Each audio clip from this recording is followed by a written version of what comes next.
આમ આદમી પાર્ટી રાજકોટ શહેર પ્રમુખ દિનેશભાઈ જોશી।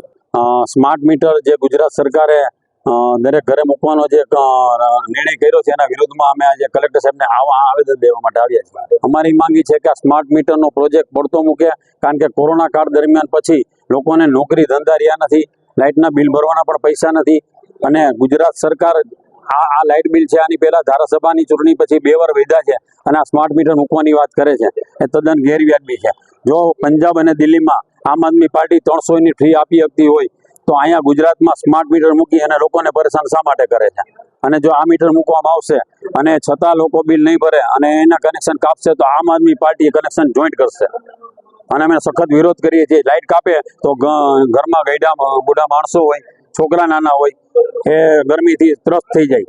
સાંજ સમાચાર ફેસબુક પેજને લાઇક કરો, વિડીયો શેર કરો અને વધુ વિગતવાર સમાચાર માટે sanssamachar.net વિઝિટ કરો।